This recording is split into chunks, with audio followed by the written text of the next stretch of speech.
திருச்சிற்றம்பலம். ஆனாய நாயனார் புராணம். ஆனாய நாயனார் அடியார்க்கும் அடியேன். மழ நாட்டில் மங்கள ஊரில் ஆயர் குலத்திலே சிவபக்தியிற் சிறந்த ஆனாயர் என்பவர் ஒருவர் இருந்தார். அவர் தம்முடைய ஏவலாராகிய மற்ற இடையர்களோடும் பசு நிறைகளை காட்டுக்கு கொண்டு போய் மேய்த்து கொண்டும் காந்தர்வ வேதத்திலே சொல்லியபடி செய்யப்பட்ட வேங்குழலினாலே ஸ்ரீ பஞ்சாட்சரத்தை சுத்த சுரம் பொருந்த வாசித்து ஆன்மாக்களுக்கு தம்முடைய இசை அமுதத்தை செவி துவாரத்தினாலே புகட்டிக் கொண்டும் வருவார். கார்காலத்திலே ஒரு நாள் இடையர்கள் பசு நிறைகளை சூழ்ந்து கொண்டு செல்ல அவ்வான நாயனார் கையிலே கோலும் வேங்குழலும் கொண்டு நிறை காக்கும்படி காட்டுக்குச் சென்ற பொழுது அவ்விடத்திலே மாலையைப் போல நீண்ட பூங்கொத்துக்களை தாங்கிக் கொண்டு புறத்திலே தாழ்கின்ற சடையினுடைய பரமசிவனைப் போல நிற்கின்ற ஒரு கொன்றை மரத்துக்கு சமீபத்திலேயே அதை பார்த்து கொண்டு நின்று அன்பினாலே உருகி இளகிய மனசை உடையவராகி வேங்குழலினாலே இசை நூலிலே விதித்தபடி ஸ்ரீ பஞ்சாட்சரத்தை வாசித்தார். அவர் பஞ்சாட்சரத்தை அமைத்து வாசிக்கின்ற அதிமதுரமாகிய இசை வெள்ளமானது எவ்வகைப்பட்ட உயிர்களின் செவியிலும் தேவகரவின் பூந்தேனே தேவாமிர்தத்தோடு கலந்து வார்த்தார் போல புகுந்தது. புற்களை மேய்ந்த பசுக்கூட்டங்கள் அசைவிடாமல் அவரை அடைந்து உருக்கத்தினாலே மெய்மறந்து நின்றன. பால் குடித்துக் கொண்டு நின்ற கன்றுகளெல்லாம் குடித்தலை மறந்துவிட்டு இசை கேட்டுக் கொண்டு நின்றன. எருதுகளும் மான் முதலாகிய காட்டு மிருகங்களும் மயிர் சிலித்துக் கொண்டு அவர் சமீபத்தில் வந்தன. ஆடுகின்ற மயிர்கூட்டங்கள் ஆடுதல் ஒளிந்து அவர் பக்கத்தை அடைந்தன. மற்ற பலவகை பட்சிகளும் தங்கள் செவித்துவாரத்தினாலே புகுந்த கீதம் நிறைந்த அகத்தோடும் அவரர்களே வந்து நின்றன. மாடு மேய்த்துக் கொண்டு நின்ற இடையர்கள் எல்லாரும் தங்கள் தொழிலை மறந்து கானத்தை கேட்டுக்கொண்டு நின்றார்கள். விஞ்சையர்களும் சாரணர்களும் கிங்கணர்களும் தேவர்களும் மெய்மறந்து விமானங்கள் ஏறி கொண்டு வந்தார்கள்.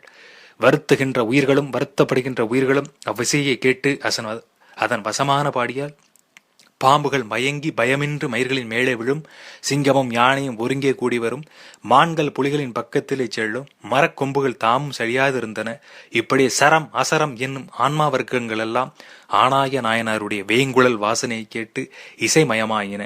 அவ்விசையை பொய்யன்புக்கு அகப்படாத பரமசிவன் கேட்டு பார்வதி தேவியாரோடும் இடபாரூடராய் ஆகாய மர்க்கத்தில் எழுந்தருளி வந்து நின்று அவ்வான நாயனார் மீது திருவரு நோக்கம் செய்து, மெய்யன்பனே, நம்முடைய அடியார்கள் உன்னுடைய வேங்குழலிசை கேட்கும் பொருட்டு நீ இப்பொழுது இவ்விடத்தில் நின்றபடியே நம்மிடத்து வருவாய் என்று திருவாய் மலர்ந்தருளி அவ்வான நாயனார் வேங்குழல் வாசித்துக் கொண்டு பக்கத்திலே செல்ல திருக்கைலாசத்தை அடைந்தருளினார். திருச்சிற்றம்பலம்.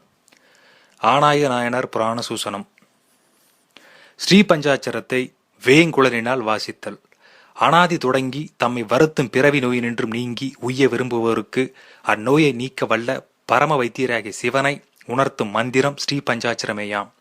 ஆதலால் இப்பஞ்சாட்சரத்தை சிவன் மாட்டு இடையராது வளரும் மெய்யன்பினால் மனம் கசிந்து ஓதுவோர் முத்தி பெறுவர்.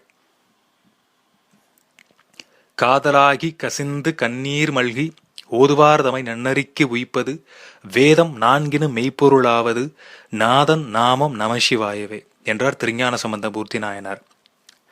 சிவநாமத்தை வாளா ஓதலினும் இசை நூற்பயிற்சியின் மிக வல்லராகி 7 இசைகளின் முறை வழுவாது 32 இரகங்களிலும் அவ்வக்காலத்துக்கு ஏற்ற ராகத்தினோடும் வேங்குழலால் வாசித்தல் தமக்கும் அதனை கேட்கும் பிறருக்கும் சிவன்மாட்டு அன்பை வளரச் செய்யும்.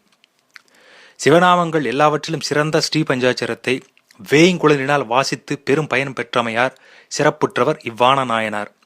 சிவனது திருவடிகளே என்று பெரிதொன்றையும் சிறிதும் பற்றாத இந்நாயனார் அத்திருவடிகளில் எல்லையில்லாத அன்பை வளர்த்ததற்கு கருவி கீதத்தின் மிக்கது பிரிது இன்று என்னும் கருத்தால் அன்றோ ஸ்ரீ பஞ்சாட்சரத்தை வேங்குழலால் வாசித்தலை தொழிலாக கொண்டனர்.